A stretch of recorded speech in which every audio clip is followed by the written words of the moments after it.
Captain Maya Johnson's uniform soaked with coffee as passengers gasped. The flight attendant smirked, whispering, "Your kind belongs in coach." Maya's fingers trembled, dialing a number nobody expected. Within minutes, armed officers boarded. "This plane isn't going anywhere," they announced. "Where are you watching from today?" Before we dive into this shocking story of discrimination and justice, take a second to hit that like button and subscribe to our channel. How would you react if you witnessed this incident on your flight? Let's find out what happened when this decorated soldier refused to accept discrimination at 30,000 feet. Captain Maya Johnson had spent the past 14 years proving herself. As a black woman in the United States Army, every achievement required twice the effort, twice the excellence, and twice the composure of her white counterparts. Today should have been different. Today should have been her moment of vindication. At 34, Maya's military record spoke for itself. 3 tours in Afghanistan, 2 Purple Hearts, and now, a presidential commendation for extraordinary heroism after she had led an evacuation mission that saved 43 civilians during an insurgent attack. The ceremony at the White House was scheduled for tomorrow morning, a career-defining moment that would finally silence the doubters who had followed her since basic training. Maya had grown up in Charleston, South Carolina, raised by a single mother who taught mathematics at an underfunded public school. Sandra Johnson had instilled in her daughter 2 core principles. Excellence was non-negotiable, and dignity was her birthright. These principles had carried Maya through West Point, where she'd graduated in the top 5% of her class, and through her subsequent military career. "Remember who you are," her mother had told her on the phone that morning. "You wear that uniform because you've earned it. Every medal, every rank, every honor." Maya had spent 3 hours preparing for her flight from Atlanta to Washington, D.C. Her dress uniform was impeccable, every crease sharp, every button polished, every medal precisely placed. She had rehearsed her acceptance speech in the mirror until the words flowed naturally. The military had arranged her travel, including a first-class ticket on Delta Airlines Flight 2437, acknowledging the importance of her arrival in pristine condition. As Maya boarded the plane, she immediately sensed the shift in atmosphere. First-class passengers, predominantly white business travelers, glanced up with expressions ranging from surprise to unmistakable displeasure. A middle-aged white man in a tailored suit audibly sighed as she approached her seat in the 3rd row. Another passenger whispered something to his companion, who stifled a laugh behind her hand. Flight attendant Barbara Reynolds, a stern-faced woman with precisely styled blonde hair and approximately 52 years of life etched into the lines around her eyes, approached as Maya settled into her window seat. "Ticket, please," Barbara demanded, despite having already scanned Maya's boarding pass at the entrance. Maya handed it over without comment. Barbara examined it, flipping it over as if expecting to find evidence of forgery. "This says first class," Barbara stated, her tone suggesting an impossibility. "Yes, it does," Maya replied evenly. "Are you sure you're in the right seat? 3A? "I am certain, thank you." Barbara's lips tightened as she handed back the boarding pass with 2 fingers, as if reluctant to touch it. "Very well." As pre-flight preparations continued, Maya observed Barbara's interactions with other passengers. The flight attendant smiled warmly at the businessman across the aisle, inquiring about his comfort and offering a pre-departure beverage with genuine hospitality. She joked with an elderly white couple, complimenting the woman's scarf and addressing them as Mr. and Mrs. Patterson after a single glance at their boarding passes. When Barbara returned to Maya's row, her demeanor transformed. No smile, no eye contact, just a curt seatbelt, before moving on without waiting for Maya's drink request. Maya took a deep breath. This was nothing new. Throughout her military career, she had encountered similar treatment, subtle dismissals, assumptions that she didn't belong in officer quarters, questions about whether she was really a captain. She had learned to pick her battles. Today, with the White House ceremony hours away, was not the day for confrontation. The cabin filled as coach passengers filed past. Maya noticed several double takes from travelers spotting her uniform in first class.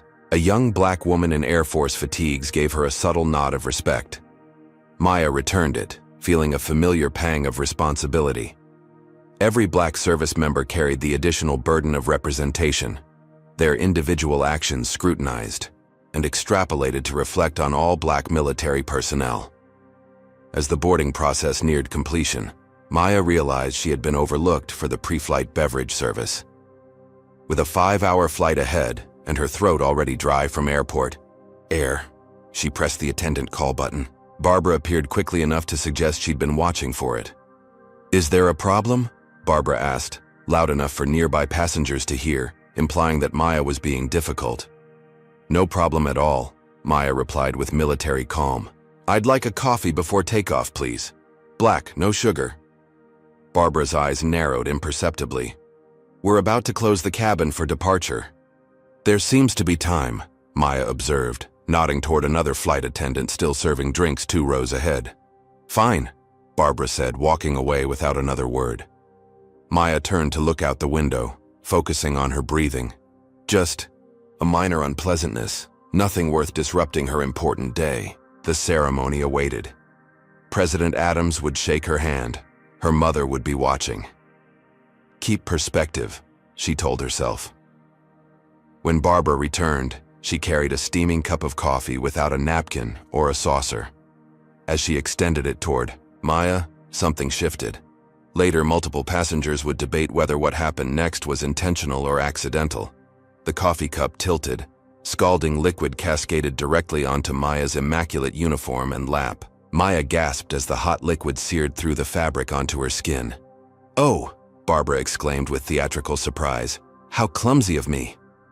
The coffee formed an expanding dark stain across Maya's chest, soaking her metals, running down to her lap where it pooled in agonizing heat against her thighs. Years of military discipline prevented her from crying out despite the pain. "Let me help you with that," Barbara said, grabbing a thin cocktail napkin and dabbing ineffectually at the uniform. She leaned close, and in a voice meant only for Maya whispered, "Your kind belongs in coach." The words hung in the air between them like poison. The searing pain of the coffee burn paled in comparison to the scorching humiliation of Barbara's words. Maya sat perfectly still, coffee dripping from her soaked uniform as the flight attendant continued her performance of concern. "These things happen," Barbara announced loudly for the benefit of onlooking passengers. "I'm sure your uniform will clean up just fine." Maya's military training kicked in. Assess the situation, control emotional response, determine appropriate action.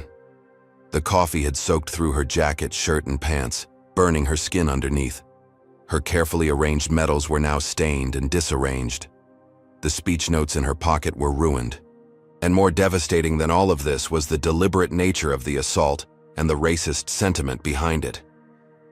"I need your employee number and full name," Maya stated calmly, despite the adrenaline coursing through her body. Barbara's performative concern vanished instantly. "Excuse me?" "Your employee identification number and full name," Maya repeated, "for my complaint to your employer." Across the aisle, a young white man in his 30s, later identified as Carson Miller, discreetly positioned his phone to record the interaction.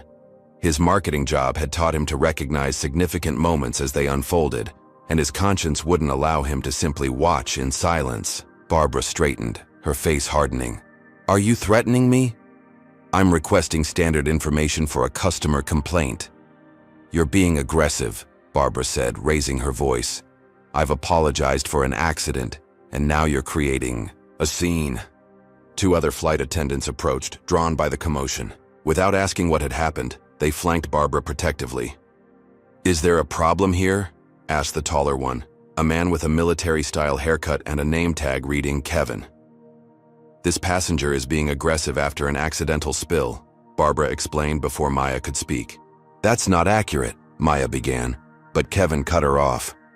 "Ma'am, we need everyone to remain calm during boarding. If you have an issue, you can submit it through customer service after the flight." The 3rd flight attendant, a younger woman, named Tara, looked uncertainly between Barbara and Maya, noting the coffee-soaked uniform and the unmistakable military decorations. A flicker of doubt crossed her face, but she remained silent. Maya took another steadying breath. I have been assaulted with hot coffee, accompanied by a racist comment. I am requesting the flight attendant's identification, as is my right as a passenger. Barbara gasped theatrically. Racist? I have never been so insulted in my 23 years of service. She's making that up because I accidentally spilled coffee. The commotion drew the attention of the flight captain, who emerged from the cockpit still securing his tie. Captain Richard Whitman, a former Air Force pilot with a commanding presence, surveyed the scene with obvious annoyance. What's going on here? He demanded. Barbara immediately turned to him, eyes brimming with manufactured tears. This passenger is making horrible accusations after an accident, Captain. She's threatening me and disrupting the flight. Captain, Whitman glanced at Maya, taking in her coffee-soaked uniform with barely concealed impatience, rather than the professional respect one military officer might show another. Captain, Maya began, noting his former military rank on his nameplate. I'm Captain Maya Johnson, U.S. Army. I don't care if you're General Patton, Whitman interrupted. You're causing a delay to our departure. Either calm down and accept the flight attendant's apology, or I'll have you removed from this aircraft. The first-class cabin had gone silent. Every passenger was watching now. Carson Miller's phone continued recording, capturing everything.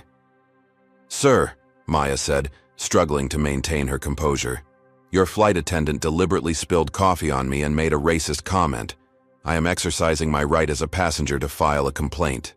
She said what? The elderly woman across the aisle, Mrs. Patterson, suddenly interjected. I heard her mutter something but couldn't make it out. This is ridiculous, Barbara snapped. I've never been accused of such things in my life. Captain Whitman raised his hand for silence. Last warning, the incident is over. We're preparing for departure. Any further disruption, and you'll be deplaned. Is that understood, Captain Johnson? The emphasis he placed on her rank carried unmistakable mockery.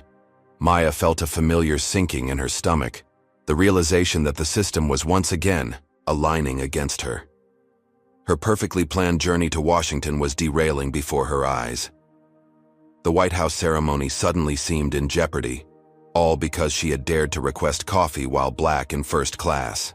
As the standoff continued, Maya's mind flashed back through similar moments in her military career. The commander who had consistently passed her over for promotion until a review board intervened. The fellow officer who had spread rumors that she had only advanced through affirmative action rather than merit. The countless times she had been mistaken for administrative staff rather than a combat officer. Each time, she had persevered through a careful balance of asserting her rights while navigating an unfair system. Each time, she had emerged stronger but carrying new invisible scars. This time felt different. The stakes were higher. Her career milestone moment hung in the balance, and the injustice was happening so blatantly, in front of dozens of witnesses. Understood, Maya finally said, not in surrender, but in tactical retreat. She needed time to consider her options. Captain Whitman nodded curtly and returned to the cockpit. Barbara shot Maya a triumphant look before instructing the other attendants to prepare for departure. No one offered Maya towels for the coffee, assistance with her burned skin, or even acknowledgement of her discomfort. As the cabin crew moved away, Maya sat in her soaked uniform, the liquid now cold against her burned skin, calculating her next move.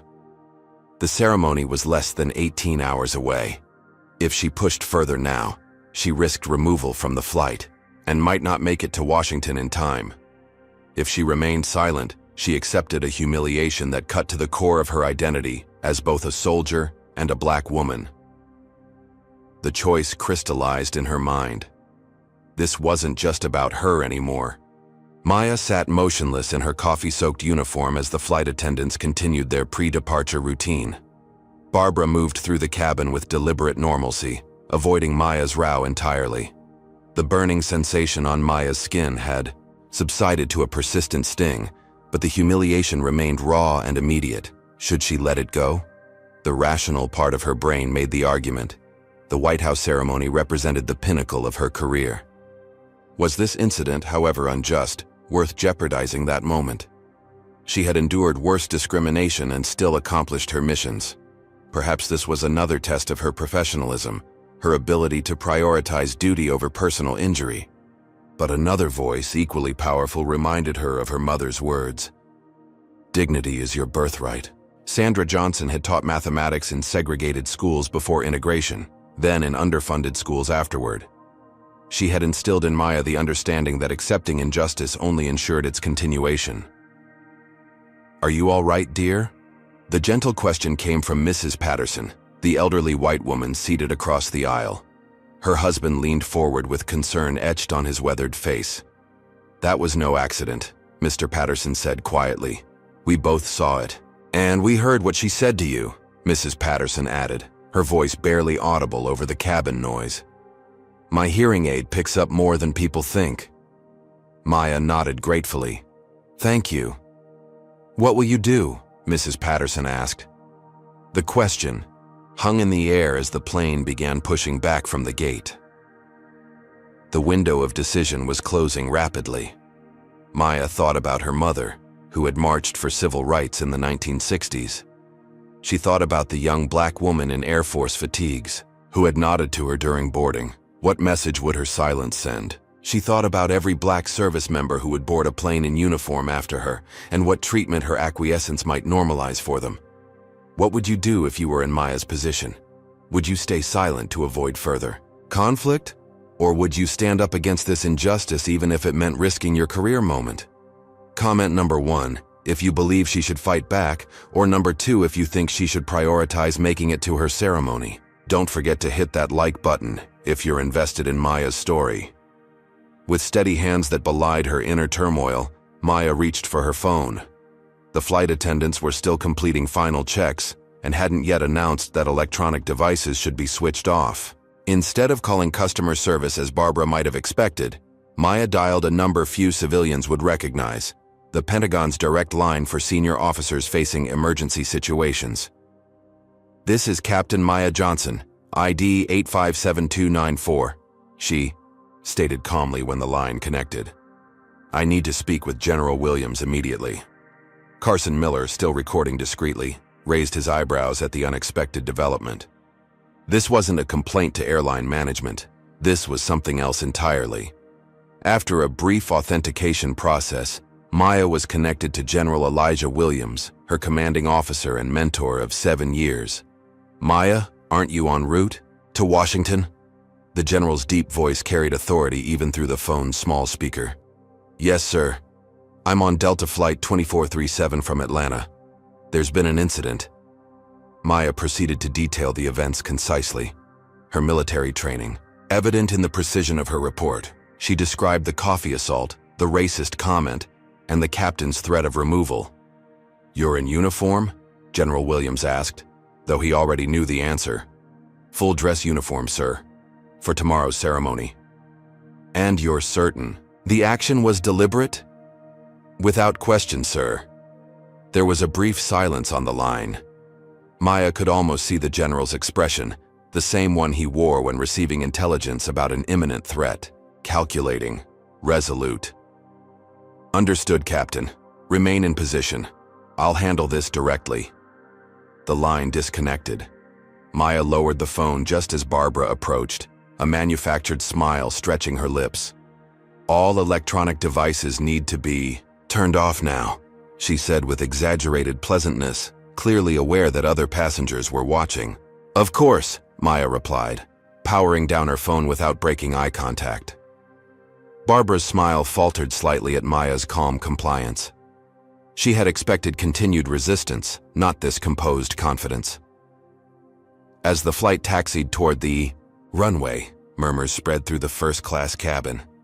Several passengers were typing frantically on their phones before the final device shutdown announcement. Carson had already sent his video to cloud storage and texted links to several friends with the message, "Watch this, go viral. Happening on my flight right now." A businessman 2 rows ahead turned in his seat. "You're delaying everyone's travel plans with your complaint," he said loudly to Maya. "Some of us have important meetings to get to." "Mind your own business," Mr. Patterson shot back with surprising force for his age. You weren't so concerned about delays when they were serving your second bourbon. The businessman scoffed and turned around, but not before several other passengers murmured their agreement with Mr. Patterson. The cabin divided rapidly into factions: those who had witnessed Barbara's actions and supported Maya, those who reflexively sided with the airline staff, and the majority who remained uncomfortably silent, unwilling to involve themselves in the growing tension. Barbara moved through the cabin with increasing agitation, her earlier confidence giving way to nervous glances toward the front of the plane. Captain Whitman's voice came over the intercom, announcing a minor delay due to air traffic control as the aircraft stopped short of the runway. 20 minutes passed in tense silence. The plane remained stationary despite the captain's occasional updates about clearing up the traffic delay. Maya noticed Barbara checking her watch repeatedly, conferring in whispers with the other flight attendants. Another announcement. Ladies and gentlemen, we apologize for the continued delay. We should be cleared for takeoff shortly. But Maya had been in enough tactical situations to recognize when something unexpected was developing. The captain's voice carried the strained quality of someone receiving unwelcome news. Barbara's increasing agitation confirmed it.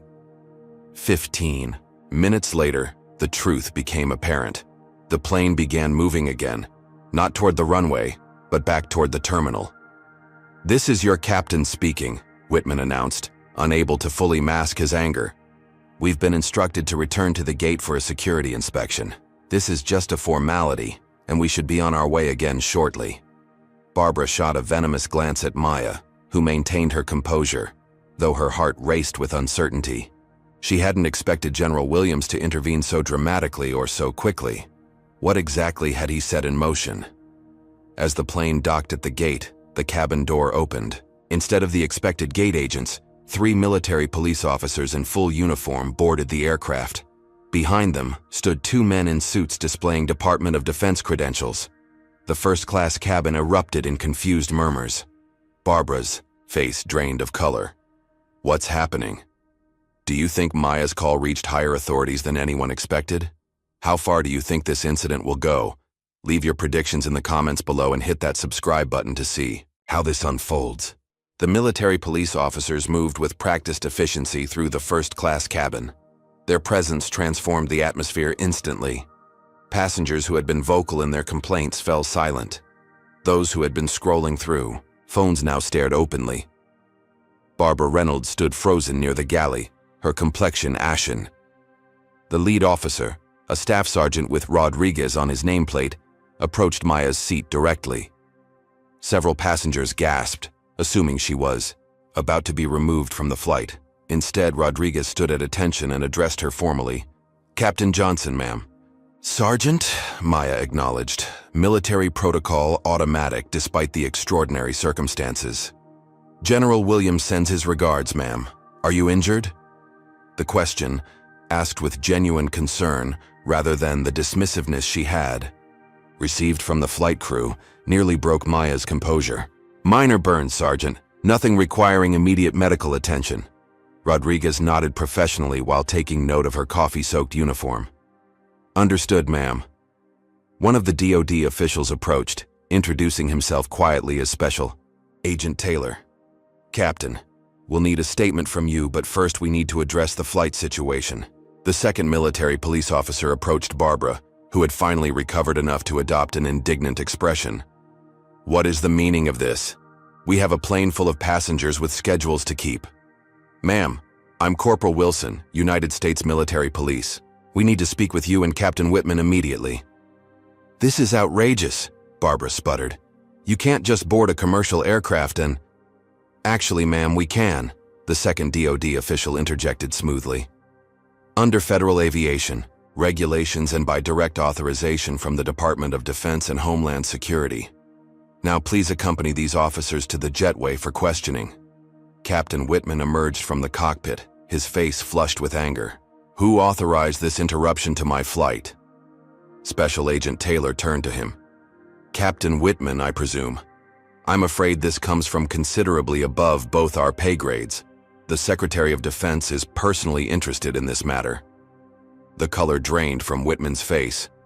"The Secretary of Defense? That's impossible. This is just a customer service dispute.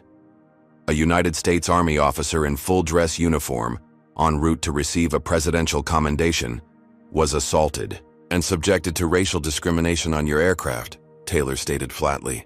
The Pentagon takes such matters extremely seriously.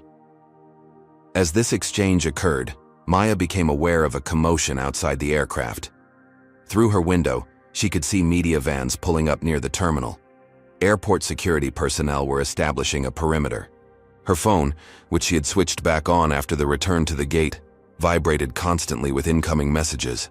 Carson leaned across the aisle. "Your video's gone viral," he whispered. 500,000 views already and climbing. Maya's stomach tightened. She had wanted accountability, not a media circus. But events had accelerated beyond her control. Meanwhile, Barbara was being escorted off the plane by Corporal Wilson, protesting loudly the entire way. "This is a misunderstanding. She's making this into something it isn't. I've never been racist in my life." Captain Whitman followed, his military bearing abandoned as he argued with Special Agent Taylor about jurisdiction and procedure. The remaining flight attendants huddled together, whispering urgently and casting fearful glances toward Maya. Staff Sergeant Rodriguez remained by Maya's side, effectively functioning as both protection and support. "General Williams is on a secure line with the airline's CEO right now," he informed her quietly. "The Pentagon's Public Affairs Office has also been notified." The implications of this statement stunned Maya. General Williams had not simply filed a complaint, he had activated the full machinery of military response. This wasn't just about her anymore. It had become a matter of how the armed forces protected their own against discrimination. Passengers throughout the cabin were now openly filming the proceedings, despite flight attendant Tara's half-hearted attempts to enforce the no-recording policy. Social media was already exploding with hashtags: Captain Johnson, Delta discrimination, respect our troops. In the cockpit, the first officer was receiving unprecedented instructions from air traffic control. Flight 2437 was grounded indefinitely pending investigation. No departure time could be provided.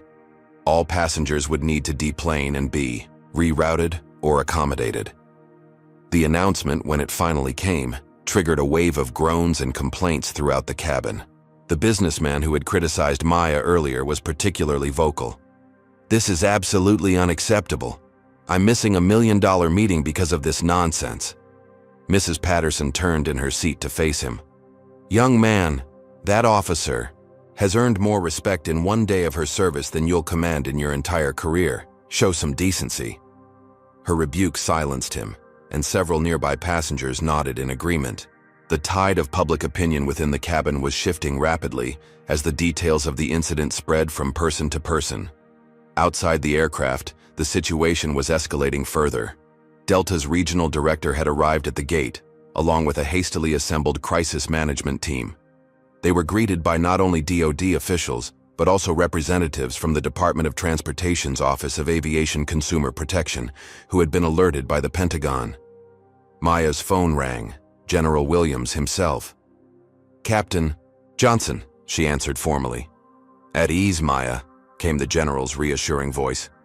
"Are you all right?" "Yes, sir. Just overwhelmed by the response." "The response is proportional to the offense," Williams stated firmly. "An attack on one soldier is an attack on the entire military, especially when that soldier is en route to receive the Distinguished Service Cross from the Commander-in-Chief." "Sir, I appreciate the support, but I never intended for this to become a federal case." "It became a federal case the moment that flight attendant decided your race disqualified you from the respect your uniform commands," Williams replied. "The Secretary of Defense agrees. Now there's a medical team waiting to examine your burns, and we've arranged alternative transportation to Washington. You will not miss your ceremony, Captain." As Maya processed this information, Special Agent Taylor returned to the cabin and approached her seat. "Captain Johnson, we need to deplane you first. There's substantial media presence in the terminal. We can provide an escort if you prefer to avoid the cameras." Maya considered her options. Her uniform was stained and disheveled, hardly the Kai-Si image of military precision she normally presented, but hiding from the cameras would send the wrong message. "No escort needed," she decided. "I'll walk out as I am." Rodriguez nodded with unmistakable approval. "Very good, ma'am." As Maya stood to gather her belongings, an unexpected sound filled the cabin. Applause. It started with the Pattersons and Carson, then spread to most of the first-class section and beyond into the main cabin. Passengers who had witnessed the incident directly, along with those who had pieced it together through whispers and social media, unified in this spontaneous show of support. Maya acknowledged them with a dignified nod, her military bearing holding despite her disheveled appearance. As she moved toward the exit, a young girl stopped her. "Are you a hero?" the child asked innocently. Maya knelt to the girl's level, despite the pain from her burns. "I just serve my country," she replied softly. "Just like many others." "You look like a hero to me," the girl insisted. That simple statement, delivered with childlike certainty, affected Maya more deeply than all the formal recognition awaiting her in Washington. It reminded her why this stand mattered, not just for herself, but for this child and countless others who needed to see that justice was possible, that dignity was indeed a birthright worth defending. As Maya stepped into the jetway, she was met by a wall of camera flashes and shouted questions from reporters who had somehow gained access. The story was already breaking nationally. Her phone continued to vibrate with messages. Her mother, fellow officers, even old classmates who had seen the video. Behind her, Delta Flight 2437 remained grounded.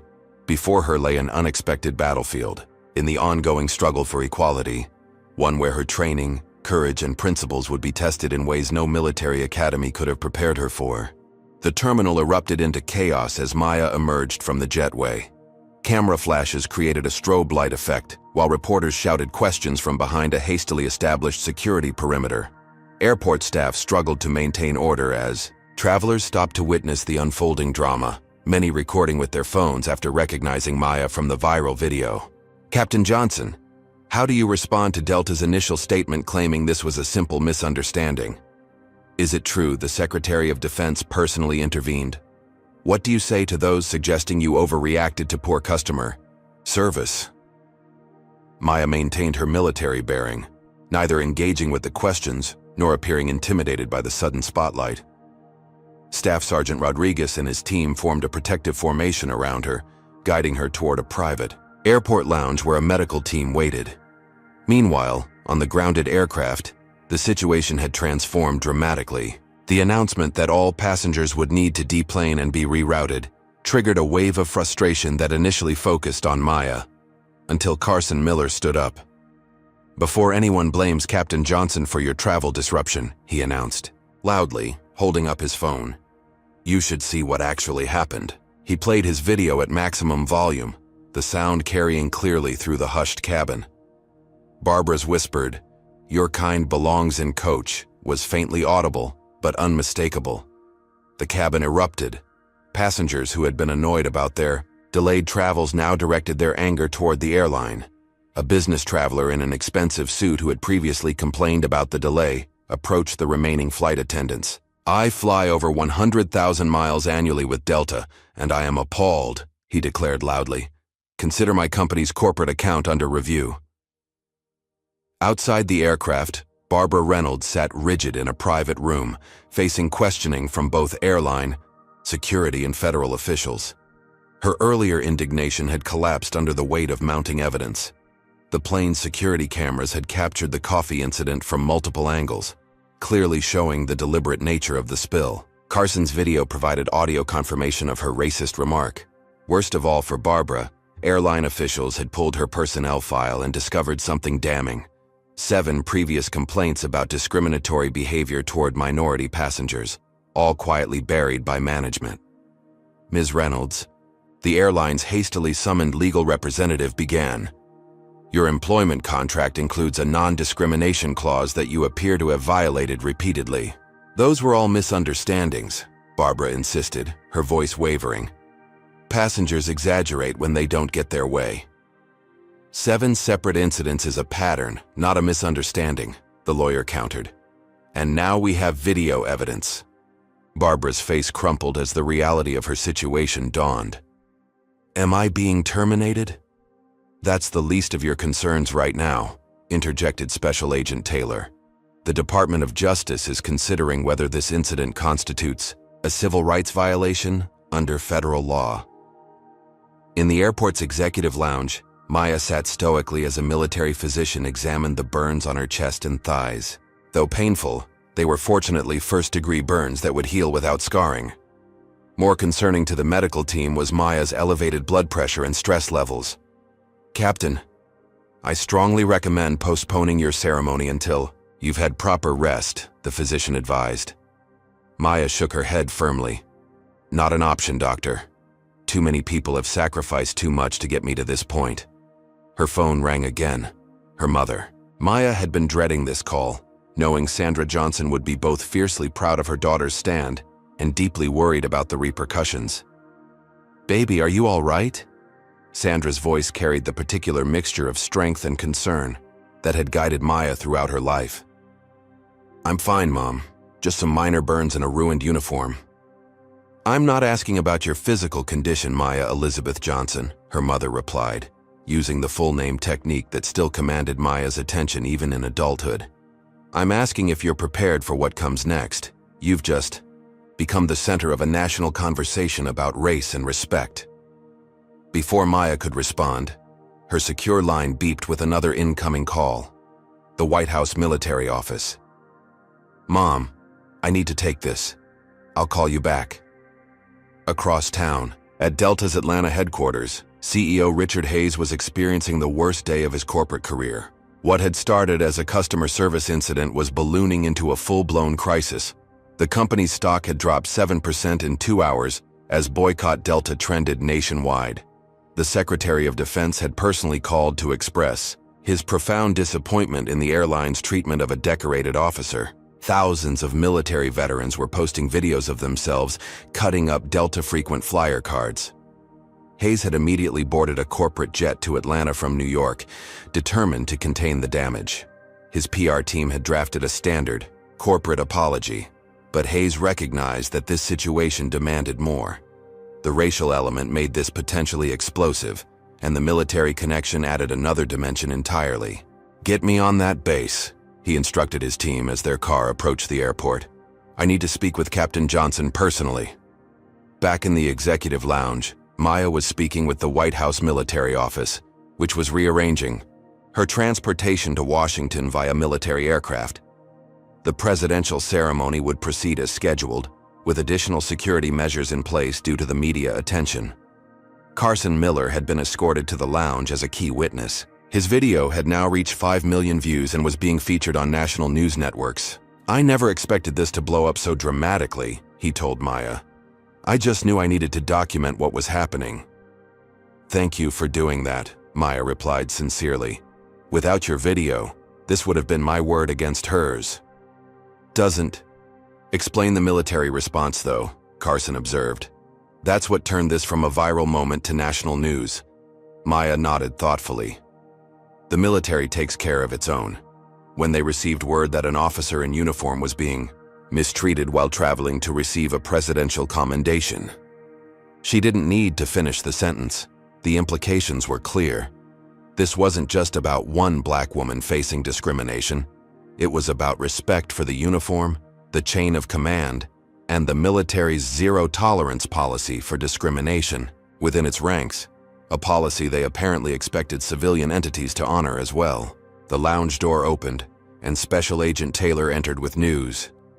"Captain, we've been informed that Delta's CEO is requesting a meeting with you. He's just landed at the executive terminal." Maya raised an eyebrow. "That was fast." "Social media moves quicker than military bureaucracy," Taylor replied with a rare smile. "Their stock is in freefall." Maya considered her options. She had no obligation to meet with Hayes, and part of her wanted to refuse on principle. But her military training emphasized resolution over retaliation. "I'll meet with him," she decided. "But I want my JAG representative present." Within 30 minutes, Richard Hayes entered the lounge looking considerably less polished than his corporate headshots. His tie was askew, his normally perfect hair disheveled from the wind on the bar. "Tarmac." "Captain Johnson," he began, extending his hand. I want to personally apologize for the inexcusable treatment you received on our aircraft today." Maya accepted his handshake with military formality. "Mr. Hayes, the actions of our employee do not reflect Delta's values," Hayes continued, falling into practiced corporate speech. "We have a zero-tolerance policy for discrimination of any kind." 7 previous complaints against Ms. Reynolds suggest otherwise, Maya's JAG representative interjected coolly. Hayes blanched. "I was not aware of those specific cases. Rest assured we're conducting a thorough investigation." "It's already been conducted," Maya stated. "Your flight attendant assaulted me and made a racist remark. Your captain threatened to remove me for reporting it. Both actions occurred while I was in uniform, traveling to receive a presidential commendation. The only question remaining is how your company plans to address this systematic failure." Hayes recognized the precariousness of his position. This wasn't a situation where standard corporate damage control would suffice. The combined pressure of viral social media outrage, military involvement, and potential federal civil rights charges created a perfect storm that threatened not just Delta's reputation, but its regulatory standing. "Ms. Reynolds has been terminated, effective immediately," Hayes announced. "Captain Whitman has been suspended pending review. But I recognize that individual actions reflect broader cultural issues. I'm prepared to discuss substantial changes to our training programs, complaint procedures, and accountability measures." As Hayes spoke, Maya's phone lit up with notifications. The video had now been viewed over 10 million times.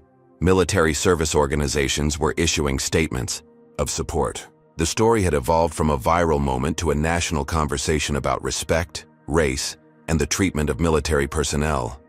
Outside the airport, protesters had begun to gather with signs reading, "Respect our troops," and "Black in uniform, still black." Veterans groups had organized an impromptu rally in support of Maya.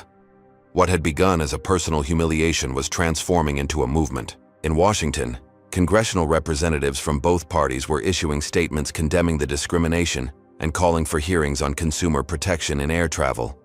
The Secretary of Transportation had announced a department-wide review of airline practices regarding discrimination complaints. As the implications of these developments settled over the room, Maya felt a strange mixture of vindication and apprehension. She had stood up for her dignity in a moment of injustice, never anticipating the avalanche that would follow.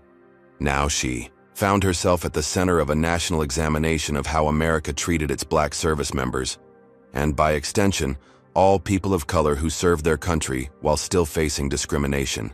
"Mr. Hayes," she said finally, "this isn't about me receiving special treatment because of my uniform or my rank. It's about ensuring that no passenger, military or civilian of any race, experiences what I experienced today." Hayes nodded, soberly, recognizing that this moment called for genuine reform rather than public relations management. "Captain Johnson, I'd like to invite you to help us address these issues systemically. Your perspective would be invaluable in reforming our practices." Before Maya could respond, her secure line rang again. General Williams, with an update she never expected. The president himself had been briefed on the situation and wanted to speak with her directly before tomorrow's ceremony. The tables had turned completely. What began with a flight attendant believing she could humiliate a black officer with impunity had escalated to presidential attention. For Maya, the challenge now was navigating this unexpected spotlight while staying true to her mission and values. "Mr. Hayes," she said, "we'll continue this conversation after my ceremony in Washington. I expect concrete proposals, not just apologies." As Hayes nodded and departed, Maya turned to prepare for her call with the president. The coffee stains on her uniform had dried, but the impact of what had transpired aboard Delta Flight 2437 was still unfolding across the nation. As Maya prepared for her military transport to Washington, a different kind of storm was brewing in the digital realm. Investigative journalist Alexis Rivera, known for her thorough exposés on corporate malfeasance, had received an anonymous tip about Barbara Reynolds' social media history. What she discovered painted a disturbing picture that extended far beyond a single incident of discrimination. "I've found Barbara Reynolds' private Facebook account," Alexis told her editor at The Atlantic. "It's filled with posts disparaging Minorities, especially those in positions of authority. There's specific content about unqualified minorities in first class. The editor whistled. How verified is this? Multiple photographs confirm it's her. Account goes back 8 years, and there's more. She belongs to several private groups with explicitly racist content. While Alexis developed her story, another journalist at the Washington Post was following a different angle, interviewing former passengers who had encountered Barbara on previous flights. The reporter had posted a simple query on Twitter. Have you experienced or witnessed discriminatory behavior from Delta flight attendant Barbara Reynolds? DM me your story. The response was overwhelming. Within hours, 27 people had come forward with accounts of Barbara's pattern of treating passengers of color differently than white travelers. Particularly damning were the stories from other black military personnel who described similar experiences but hadn't documented them as thoroughly as Maya's incident had been. Have you ever witnessed discrimination but weren't sure how to respond? Comment number 1 if you believe bystanders should always intervene directly, or number 2 if you think recording evidence like Carson did is more effective. What responsibility do we have to each other in these situations? Hit that like button if you believe everyone deserves to be treated with dignity, regardless of their race or background. Meanwhile, Delta's internal investigation had uncovered a troubling paper trail. The 7 previous complaints against Barbara had all been processed by the same middle manager, Thomas Griffith, who had consistently downgraded their severity and buried them in bureaucratic procedure. Further examination revealed that Griffith had similarly handled dozens of discrimination complaints against other employees, effectively creating a system where racist behavior went unpunished. As these investigations proceeded, Maya was airborne on a C-37A military transport jet, accompanied by Staff Sergeant Rodriguez and a military public affairs officer. The Pentagon had mobilized to ensure she reached Washington without further incident and was prepared for the media attention that would inevitably follow her at the ceremony. Captain Johnson, the public affairs officer, began. You've become the center of a significant news story that intersects military service, racial justice, and corporate accountability. The Secretary of Defense believes this presents an opportunity to highlight the military's commitment to equality within its ranks. Maya's expression remained carefully neutral. I didn't take this stand to become a spokesperson, Lieutenant. I simply refuse to accept disrespect to the uniform. Understood, ma'am. But sometimes circumstances choose us rather than the other way around. The President will likely address this incident during tomorrow's ceremony. Maya nodded slowly, realizing that her personal stand for dignity had evolved into something much larger. Her phone buzzed with a news alert. The Atlantic had just published Alexis Rivera's investigation into Barbara Reynolds' history of racist behavior, complete with screenshots from private social media groups where Barbara had shared memes mocking minority passengers. The article included a damning quote from a former Delta employee. Barbara wasn't just individually racist. She operated within a system that protected her behavior.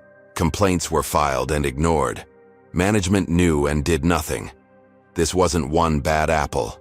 The whole orchard needs inspection. Simultaneously, national attention was turning to Maya herself. Her military record was being highlighted across news outlets. Her 2 Purple Hearts, her leadership during the evacuation mission that had earned her the Presidential Commendation, her academic achievements at West Point, all were being presented to the public, creating a stark contrast between her service to country and the disrespect she had encountered. Sandra Johnson, Maya's mother, was being inundated with interview requests. After careful consideration and a conversation with her daughter, she agreed to speak exclusively with CNN. My daughter has faced discrimination her entire life, Sandra told the interviewer, her dignified presence commanding respect. As a black girl in South Carolina, as a cadet at West Point, as an officer in combat zones, each time, I taught her the same lesson. Your dignity is non-negotiable. Did you expect her to stand up the way she did on that flight? The interviewer asked. Sandra smiled with unmistakable pride. I expected nothing less. Maya understands that when you wear that uniform, you're not just representing yourself. You're representing every black soldier who came before you and everyone who will come after. Accepting disrespect dishonors them all. The interview resonated deeply with viewers. Dignity is non-negotiable began trending alongside Justice for Captain Johnson. Back at Delta headquarters, CEO Richard Hayes was meeting with his executive team in crisis mode. The company's stock had dropped 12%, and major corporate clients were threatening to cancel their business travel contracts unless significant changes were implemented. This goes beyond a single incident, Hayes acknowledged, his earlier corporate polish replaced by genuine concern. We're facing a systemic failure in how we handle discrimination complaints. His chief diversity officer, who had been marginalized for years, spoke up with newfound authority. I've been flagging these issues for 3 years. Perhaps now you'll take my recommendations seriously. Hayes nodded soberly. Consider your budget tripled. I want a complete overhaul of our training, reporting, and accountability systems. The impact extended beyond Delta. Other airlines were conducting emergency reviews of their own discrimination complaint procedures, recognizing that they could easily face similar scrutiny. The Department of Transportation announced it would require all airlines to submit comprehensive reports on discrimination complaints and their resolutions over the past 5 years. As these developments unfolded, a more personal story emerged through social media. Other flight attendants began sharing their experiences with Barbara Reynolds, revealing that her behavior had created a toxic work environment, not just for passengers, but for colleagues as well. Barbara made working Delta flights unbearable for attendants of color, wrote one former colleague on LinkedIn. She would assign us the most difficult sections, criticize our appearance, and undermine us with passengers. Management knew. They always knew. These testimonials painted a picture of institutional failure that extended far beyond a single coffee spill. They suggested that Barbara had been empowered by a corporate culture that valued conflict avoidance over confronting discrimination, a culture that numerous employees had tried to change through proper channels without success. In Washington, preparations for the next day's ceremony continued, but with significant modifications. What had been planned as a routine military commendation was evolving into a statement on equality and respect. The White House communications team worked through the night to revise the president's remarks to address the incident while honoring Maya's preference not to overshadow the achievements of other service members being recognized. Throughout all this, Maya maintained remarkable composure. In her hotel room, she prepared a fresh uniform provided by the Pentagon, reviewed her acceptance speech, and spoke briefly with her mother. "Are you ready for tomorrow?" Sandra asked. "For the ceremony, yes," Maya replied. "For everything else?" She paused, allowing a rare moment of vulnerability. "I never intended to become the face of this issue, Mom. Few who change history ever intend to," Sandra observed wisely. "They simply refuse to accept injustice when confronted with it." As Maya prepared for sleep, her phone displayed one final news alert for the day. Thomas Griffith, the Delta manager, who had buried discrimination complaints, had been terminated along with 3 other executives. The corporate accountability was expanding beyond Barbara Reynolds to include those who had enabled her behavior through inaction. Maya set her phone aside and closed her eyes, knowing that whatever ceremony awaited her tomorrow would be fundamentally different from what she had anticipated when boarding Flight 2437. She had stood up for her dignity as an individual, but had inadvertently sparked a much broader examination of how America treated its black service members, and by extension, all who faced discrimination while serving their country. The coffee stains had been washed from her uniform, but their impact had permanently marked the national conversation about race, respect, and accountability. 2 weeks after the incident, the marble corridors of the Dirksen Senate office building hummed with anticipation. The Senate Committee on Commerce, Science, and Transportation had convened an emergency hearing titled "Discrimination in Air Travel, Systemic Failures and Necessary Reforms." News cameras lined the back wall of the hearing room, broadcasting live to a nation that had become increasingly invested in Captain Maya Johnson's story. Maya sat at the witness table in her dress uniform, which bore a new addition: the Distinguished Service Cross she had received from the president. The ceremony had proceeded as scheduled, though with significantly more media attention than originally planned. The president had addressed the Delta incident directly, stating that The disrespect shown to Captain Johnson stands in stark contrast to the respect she has earned through her extraordinary service to this nation. Now, Maya faced a different kind of service, testifying before Congress about an experience that had transformed from a personal humiliation into a national conversation about race, respect, and accountability in American institutions. Chairman Senator Robert Menendez gavelled the hearing to order. This committee convenes today to examine troubling patterns of discrimination in commercial air travel, brought to light by the reprehensible treatment of Captain Maya Johnson, decorated Army officer who has served this nation with distinction. Maya surveyed the packed room. Barbara Reynolds sat several seats away, flanked by her newly hired attorney. Barbara's expression vacillated between defiance and fear as cameras periodically focused on her. Also present were Richard Hayes, Delta's CEO, Thomas Griffith, the recently terminated manager who had buried discrimination complaints, Carson Miller, whose video had catalyzed national attention, and several other witnesses representing airline, industry groups, and civil rights organizations. Captain Johnson, Chairman Menendez began, would you please describe for this committee what occurred aboard Delta Flight 2437 on that day? Maya's testimony was precise and measured, reflecting her military training. She neither embellished nor minimized the incident, simply stating facts in chronological order. The coffee spill, the whispered racist remark, the captain's threat of removal. Her call to General Williams, the subsequent military response. Throughout her testimony, Maya wore the stained uniform she had been wearing during the incident, a powerful visual that silenced the room. The dark coffee marks across her chest, partially obscuring her medals, provided stark evidence that no verbal testimony could match. This uniform, Maya explained, represents not just my service but the service of every black soldier who has worn it while facing similar discrimination. I chose to wear it today as a reminder that what happened to me was not an isolated incident, but part of a pattern that many have experienced. When questioned about her decision to call the Pentagon rather than file a conventional customer complaint, Maya was equally forthright. Senator, throughout my military career I've learned that effective systems exist to address discrimination within the armed forces. When I encountered discrimination as a soldier in uniform, I utilized the system I trusted to respond appropriately.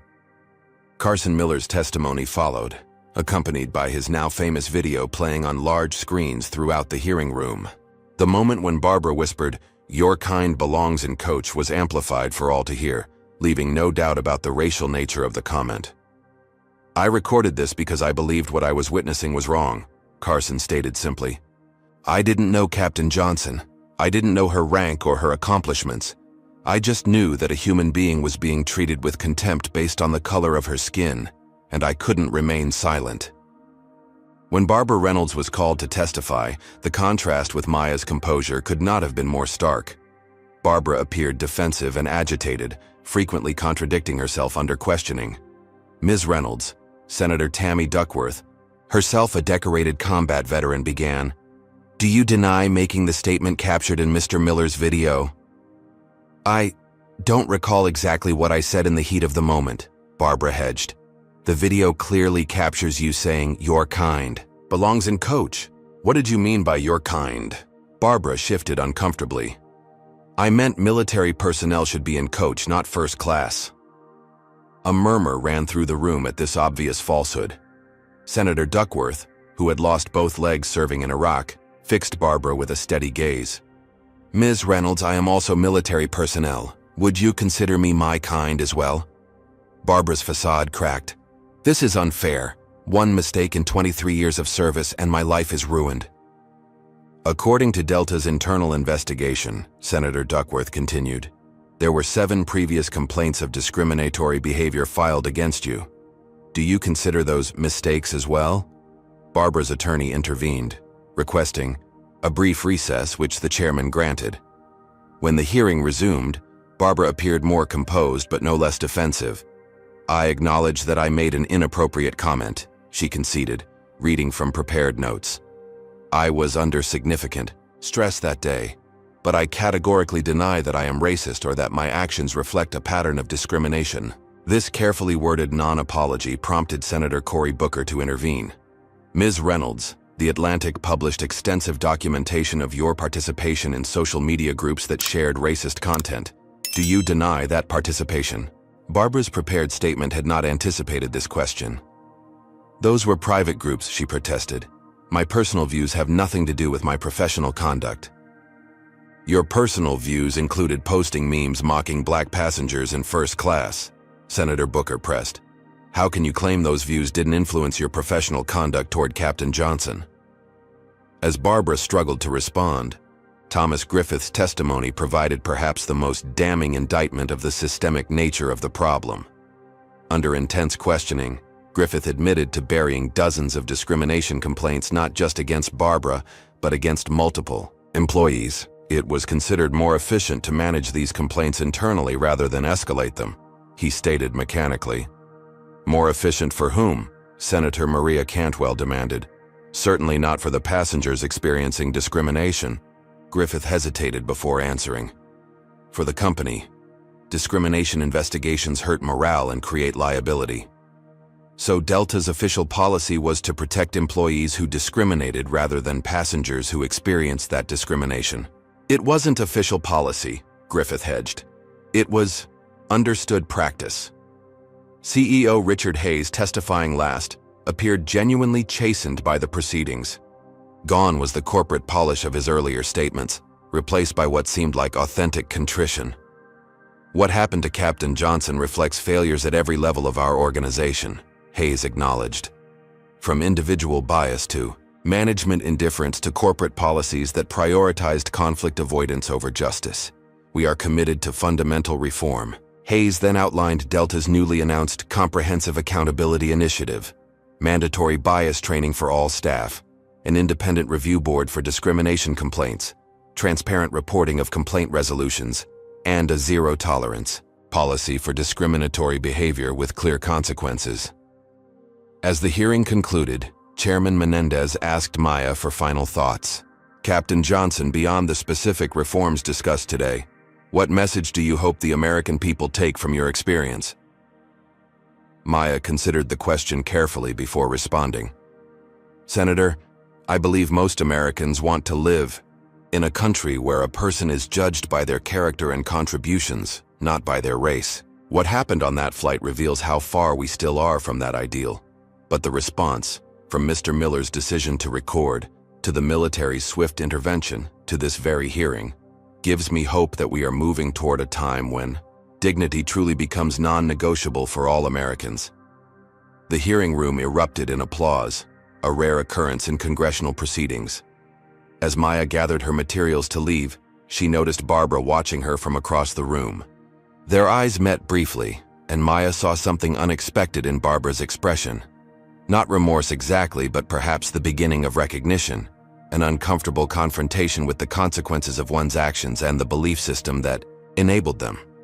Outside the hearing room, reporters clamored for statements.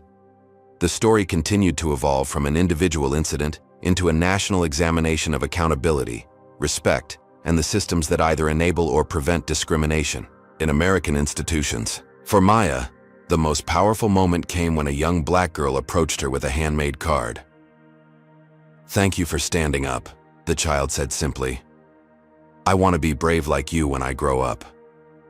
In that moment, Maya understood that her stand for personal dignity had transcended the individual, becoming something far more significant than she had ever intended. The months following the congressional hearing witnessed unprecedented transformation across the airline industry. What began as one black soldier's stand for dignity had catalyzed a comprehensive examination of how commercial aviation addressed, or failed to address, discrimination throughout its systems. Delta Airlines, under CEO Richard Hayes' chastened leadership, implemented its Comprehensive Accountability Initiative with remarkable speed. Every employee, from baggage handlers to executives, underwent enhanced bias training developed in partnership with civil rights organizations. An independent review board was established to evaluate discrimination complaints, with members drawn from outside the company to ensure impartiality. Most significantly, Delta began publishing quarterly transparency reports detailing the number and nature of discrimination complaints received, along with their resolutions. The Johnson standards, as they came to be known throughout the industry, quickly spread beyond Delta. Within 6 months, every major U.S. carrier had adopted similar accountability measures, partly from genuine commitment to improvement and partly from fear of being the next company caught in the spotlight of public scrutiny. The Department of Transportation, empowered by bipartisan congressional support following the hearing, established new regulations requiring airlines to maintain standardized reporting of discrimination incidents. Airlines that failed to adequately address verified complaints face significant fines and potential restrictions on route expansions. Barbara Reynolds, meanwhile, experienced the full consequences of her actions. Terminated from Delta and unable to secure employment with other airlines due to the publicity surrounding the incident, she initially retreated from public view. Her lawyer issued occasional statements maintaining that Barbara had been scapegoated for systemic issues beyond her control. But these assertions gained little traction in the face of overwhelming evidence of her personal conduct. 3 months after the hearing, Barbara made an unexpected appearance on a cable news program, ostensibly to share her side of the story. The interview quickly deteriorated when Barbara refused to acknowledge the racial motivations behind her treatment of Maya. "I made a mistake in how I spoke to her," Barbara conceded. "But this isn't about race. It's about a customer service incident that's been blown out of proportion." The interviewer, well prepared with evidence from the Atlantic's investigation, pressed her on her social media history and pattern of complaints. "If this wasn't about race," the interviewer asked, "why did you specifically target passengers of color for different treatment? Why did you participate in online groups that shared racist content?" Barbara's response, claiming her online activity was just jokes and that complaints against her were misunderstandings, further damaged her already tarnished reputation.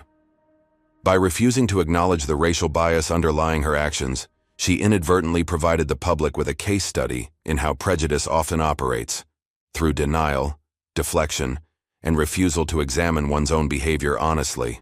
Thomas Griffith, the manager who had systematically buried discrimination complaints, faced similar professional consequences, but took a different path. After months of reflection, he published a candid essay in the New York Times titled, "How I Enabled Discrimination and What I Learned." "I told myself I was protecting the company," Griffith wrote, "but in reality, I was preserving a system that valued some customers' dignity less than others. My complicity wasn't just in ignoring complaints, but in creating an environment where employees like Barbara Reynolds believed their behavior was acceptable." Griffith's essay sparked discussion across corporate America about the responsibility of middle management in either enabling or preventing discriminatory practices. His honest self-examination, contrasted with Barbara's continued denial, illustrated 2 possible responses to being confronted with one's participation in systemic discrimination. Throughout these developments, Maya Johnson navigated her unexpected role as a catalyst for change with characteristic dignity. The Pentagon, recognizing both her leadership qualities and the symbolic importance of her story, created a new position for her, Special Advisor on Inclusion and Equality to the Secretary of Defense. In this role, Maya developed training programs that helped military personnel identify and address discrimination not just within the armed forces, but in their interactions with civilian institutions. Her approach emphasized practical strategies rather than abstract concepts, drawing from her own experiences to illustrate how discrimination operates and how it can be effectively confronted. "Dignity is non-negotiable," became Maya's signature phrase, echoing her mother's wisdom. But securing that dignity often requires both individual courage and institutional support. Maya's relationship with her mother deepened through this shared experience. Sandra Johnson, who had spent decades teaching mathematics in underfunded schools, found her own wisdom validated in her daughter's stand and its widespread impact.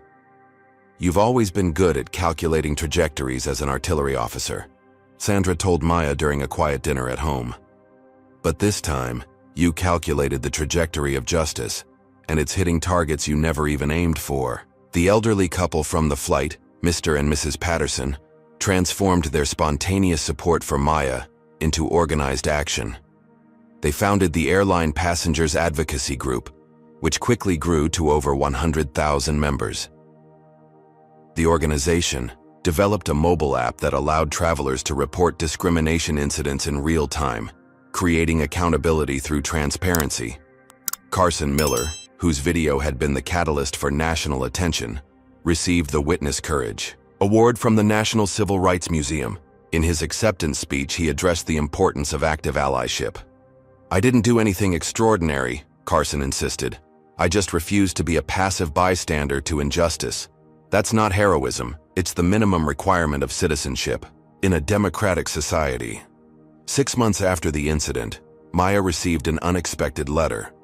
It came through official channels, having been vetted by military security, but originated from an unlikely source: Barbara Reynolds. The letter was not the full acknowledgement of racism that many might have expected, but it represented a small step in Barbara's personal journey.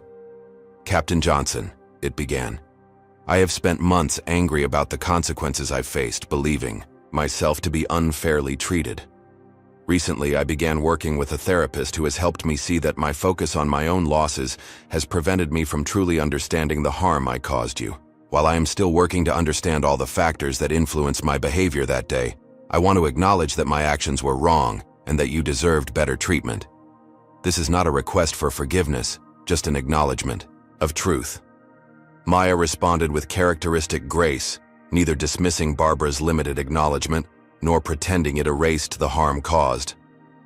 "Ms. Reynolds, I appreciate your letter. Understanding our actions and their impacts is difficult work. I hope your journey continues not just for your benefit, but for all those you will encounter in the future." This exchange, while private, represented the personal dimension of the broader systemic changes unfolding across the airline industry and beyond. Real transformation required both institutional reform and individual growth, policy changes alongside personal reckonings.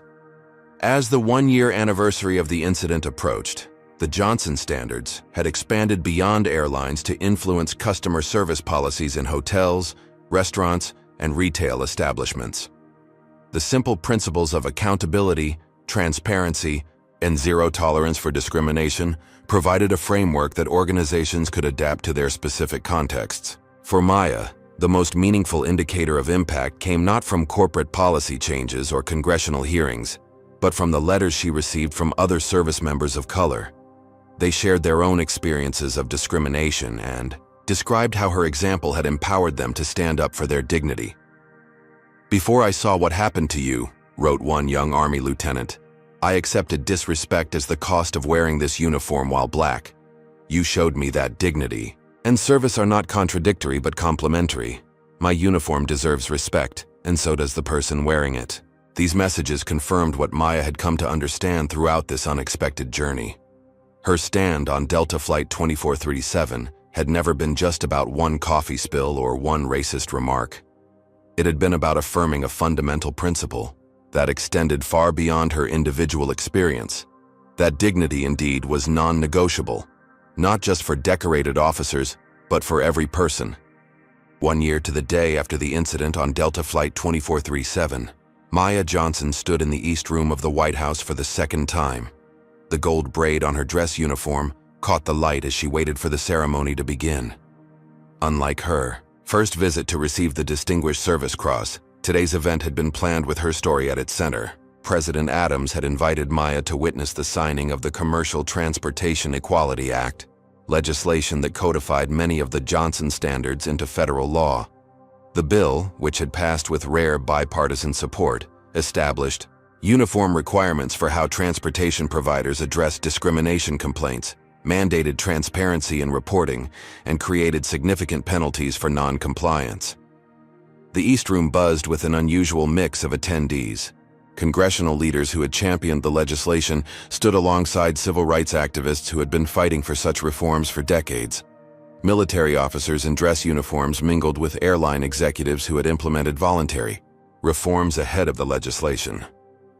Sandra Johnson sat in the front row, elegant in a royal blue suit, pride evident in her posture. Carson Miller was there with his wife, still somewhat amazed that his spontaneous decision to record an injustice had contributed to federal legislation. The Pattersons, whose airline passengers advocacy group now boasted over 250,000 members, chatted animatedly with Transportation Secretary Rodriguez about future initiatives. Even Delta CEO Richard Hayes was present, having earned qualified respect for his company's comprehensive response once the initial crisis had passed. The reforms implemented under his leadership had become a case study in corporate accountability, taught at business schools nationwide.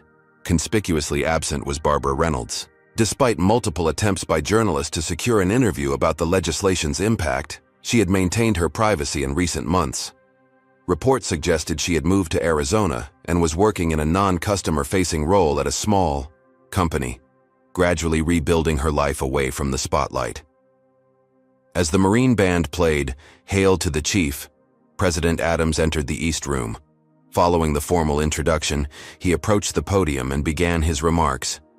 1 year ago, Captain Maya Johnson boarded a flight in Atlanta, bound for Washington to receive our nation's second highest military honor. She expected nothing more than the basic dignity any American deserves, and certainly nothing less than the respect her uniform commands.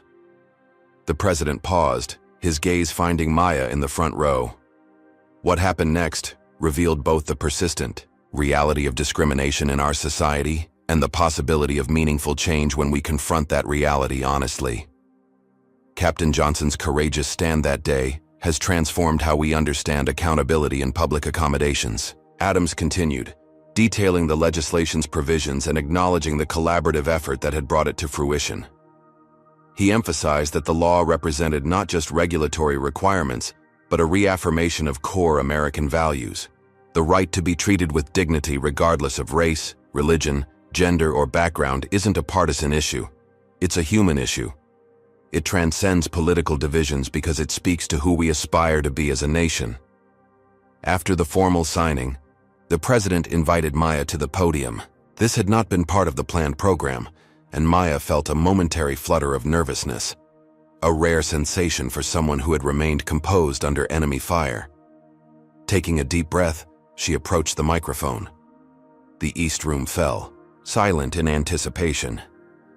"Mr. President, distinguished guests, fellow Americans," Maya began, her voice steady and clear. "I stand before you not as an activist or a policy expert, but as a soldier who believes in the ideals this country represents, even when we fall short of achieving them." Maya paused, surveying the diverse faces before her. 1 year ago, I experienced what countless Americans of color experience daily, the painful reminder that some see our dignity as optional rather than fundamental. What made my experience unusual wasn't that it happened, but that it was recorded, amplified, and ultimately addressed through concrete action. She acknowledged the various groups who had transformed an individual incident into systemic change. Carson for documenting the truth, the military for responding decisively, journalists for investigating deeper patterns, lawmakers for creating accountability, and ordinary citizens for refusing to accept discrimination as inevitable.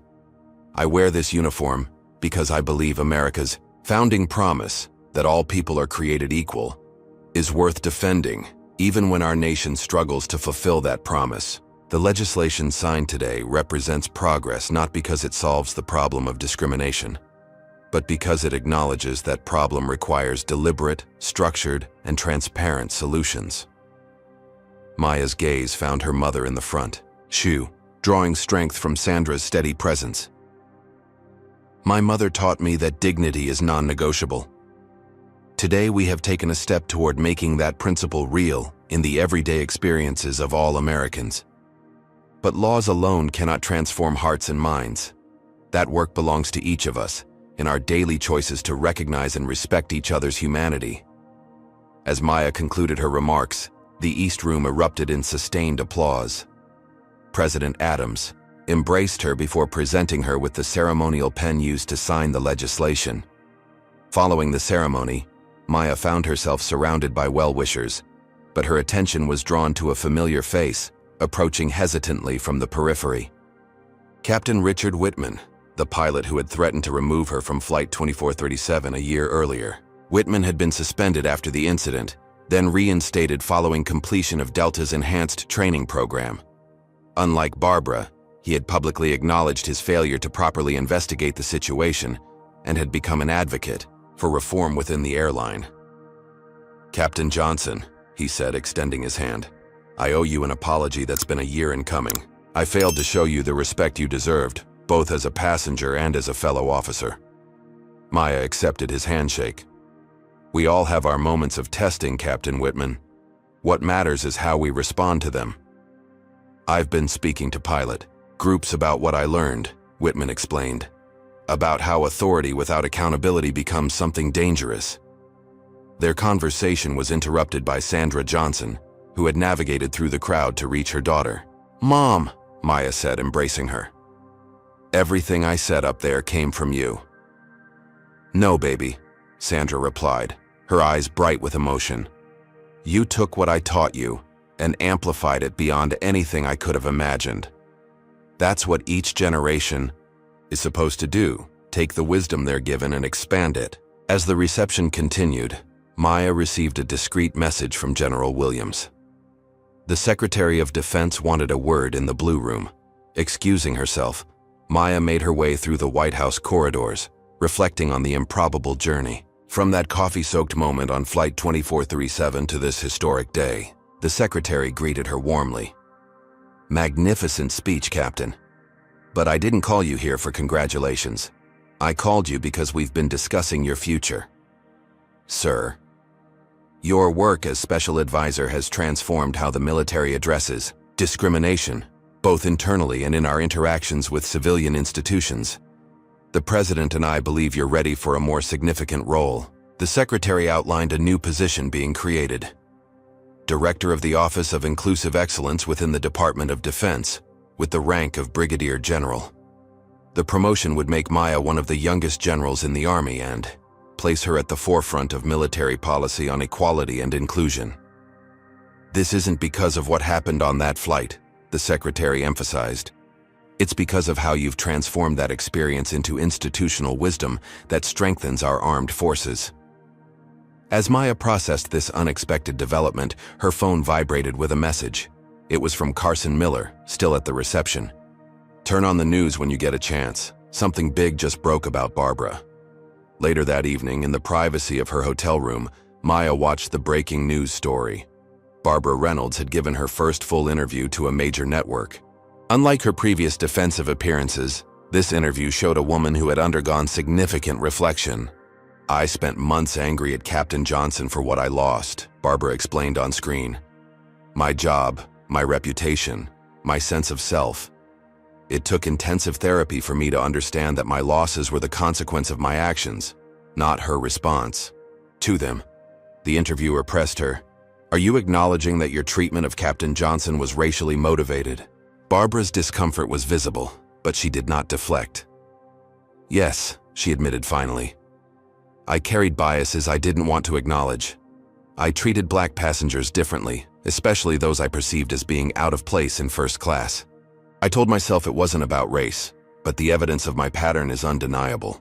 The interviewer asked if Barbara had a message for Maya. "I don't presume to deserve her forgiveness," Barbara replied, "but I want Captain Johnson to know that her stand forced me to confront truths about myself I had spent a lifetime avoiding. My journey isn't complete, but it's genuine. And while it doesn't erase what I did, perhaps it means her courage created change not just in systems, but in individuals like me." Maya turned off the television, her emotions complex. Barbara's acknowledgement didn't undo the harm caused, but it represented the most personal kind of accountability: the recognition of one's own prejudice and the commitment to change. It was a private victory alongside the public ones celebrated at the White House that day. The following morning, Maya called her mother before heading to the Pentagon for her first meeting about the new position. "Did you see Barbara's interview?" Sandra asked immediately. "I did." "What do you think?" Maya considered carefully. "I think transformation happens in both systems and souls, Mom, and both kinds are necessary." "Are you going to contact her?" "Not now," Maya decided. "Her journey is her own just as mine is mine. Our paths intersected for a reason, but they don't need to remain connected. Sandra hummed agreement. You know, when you were little and faced discrimination at school, I worried constantly about how to protect you in a world that wouldn't always see your worth. I never imagined you'd end up changing that world instead. I haven't changed the world, Mom, Maya demurred. I just refused to accept disrespect in one moment, and that moment connected with something larger. That's how all change happens, Sandra insisted. One person, one moment, one stand at a time. As Maya prepared to leave for the Pentagon, she paused before the mirror to straighten her uniform. The coffee-stained uniform from Flight 2437 now hung in a special display at the Smithsonian's National Museum of African American History and Culture, alongside other artifacts from pivotal moments in the ongoing struggle for equality. Her current uniform gleamed with the insignia of her rank and the medals earned through her service. But Maya understood that its true power came not from the authority it represented, but from the principles it embodied, the commitment to protect the dignity and rights of all Americans, including the right to be treated with respect regardless of race. Outside her hotel, a young black girl recognized her from news coverage and approached shyly with her mother. "Are you Captain Johnson?" the child asked, eyes wide. Maya knelt to the girl's level, just as she had done with another child in the airport a year earlier. "I am. What's your name?" "Zoe. I want to be a soldier like you when I grow up." "The uniform is important," Maya told her, "but what matters most is remembering that your dignity is non-negotiable, whether you're wearing a uniform or not." As Maya continued to the waiting car, she reflected on the unlikely chain of events that had transformed a coffee spill into legislation, a moment of discrimination into a movement for accountability, and her individual stand into a collective awakening. The journey had never been about one flight attendant or one airline or even one incident. It had been about the fundamental American promise that all people deserve equal dignity, and the ongoing work of making that promise real in daily life. Maya Johnson had boarded Flight 2437 as a decorated soldier en route to receive recognition for her service in combat. She had emerged as a different kind of warrior, one whose battlefield was not foreign terrain but the landscape of American institutions and the persistent challenge of building a society where dignity was truly non-negotiable for all. What would you do if you witnessed discrimination like Carson did? Has Maya's story inspired you to think differently about standing up for yourself or others? I'd love to hear your thoughts in the comments below. If this story touched you, please hit that like button, subscribe to our channel for more powerful stories of courage and justice, and share this video with someone who needs to hear that. Their dignity is non-negotiable. Thank you for joining me for this journey. May we all find the courage to make that one call when it matters most. Maya Johnson's journey teaches us that dignity is indeed non-negotiable. When faced with discrimination, her decision to stand firm rather than accept injustice created ripples far beyond that single flight. This story reminds us that systemic change often begins with one person refusing to accept the unacceptable. The power of documentation cannot be overstated. Carson's quick thinking to record the incident transformed a potentially dismissed complaint into undeniable evidence. In today's world, technology gives witnesses powerful tools to establish truth. Barbara's evolution demonstrates that accountability can lead to personal growth. While consequences were necessary, her eventual acknowledgement of her biases shows that confronting discrimination can transform perpetrators as well as systems. Perhaps most importantly, this story illustrates how institutions often protect discriminatory behavior until forced to change. Real progress requires both courageous individuals and responsive systems working together to ensure dignity for all. Remember Sandra Johnson's wisdom: dignity is your birthright. No uniform, title, or achievement should be required for a person to be treated with basic human respect. Has there been a moment in your life when you witnessed discrimination but weren't sure whether to speak up? What would you have done in Carson's position? Record the incident, intervene directly, or something else entirely? Share your thoughts in the comments below. If Maya's courage inspired you, please hit that like button to help more people discover her powerful story. Subscribe to our channel for more true stories of ordinary people showing extraordinary courage in the face of injustice. And if you know someone who needs to hear that their dignity is non-negotiable, Share this video with them today. Thank you for joining us on this journey through Maya's experience. May we all find the courage to make that one call when it matters most.